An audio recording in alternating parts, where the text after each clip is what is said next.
కైలాస పర్వతానికి మొత్తం 4 ముఖాలు ఉంటాయి. కైలాస పర్వతం దక్షిణ ముఖాన్ని పర్వతం యొక్క వెన్నుముక్క అంటారు.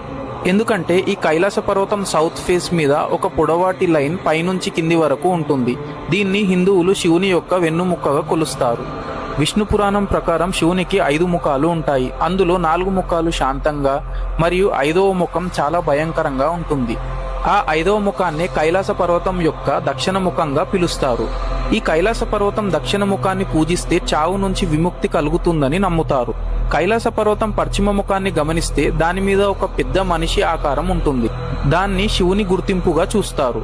ఇంకా కైలాస పర్వతం ఉత్తర ముఖానికి వస్తే ఈ సైడ్ నుంచి తీసిన ఫొటోస్ మనం ఇంటర్నెట్ లో తరచుగా చూస్తూ ఉంటాం.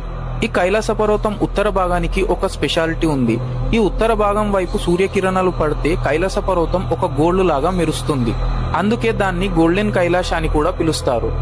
గైస్, మొత్తం ప్రపంచంలో ఒకే ఒక వ్యక్తి మనం పవిత్రంగా కొలిచే కైలాస పర్వతాన్ని ఎక్కగలిగాడు. కానీ షాకింగ్ విషయం ఏంటంటే కొద్ది రోజులకే ఆ వ్యక్తి మరణించాడు.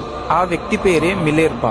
కైలాస పర్వతం కంటే 2000 మీటర్లు ఎత్తైన ఎవరెస్ట్ శిఖరాన్ని తాను ఎక్కినప్పుడు ఈ కైలాస పర్వతం ఎక్కడం తనకు ఒక లెక్కన అనుకున్నాడు. కానీ ఆ వ్యక్తి కైలాస పర్వతం ఎక్కి కిందికి వచ్చిన తర్వాత ప్రజలతో తాను చెప్పిన మాటలు విని అందరూ ఆశ్చర్యపోయారు.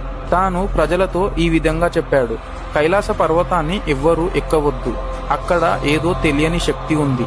ఆ శక్తి నేను పర్వతం ఎక్కుతున్నప్పుడు నా పక్కనే నడుస్తున్నట్టు అనిపించింది.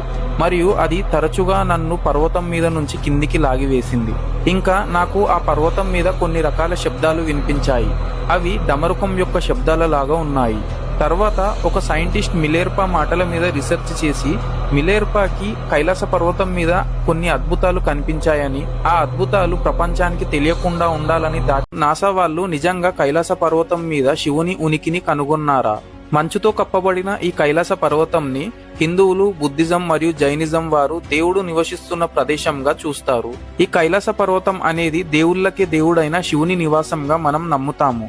హిందూ దేవతలు, దేవుళ్ళు ఇప్పటికీ కూడా భూమి మీద వేరువేరు రూపాల్లో వేరువేరు ప్రాంతాల్లో ఉన్నారని మనం నమ్ముతాము. మరియు ఆ ప్రాంతాలని అంత ఈజీగా కనుక్కోలేము. అలాంటి ఒక పవిత్రమైన దైవ నివాసమే ఈ కైలాస పర్వతం.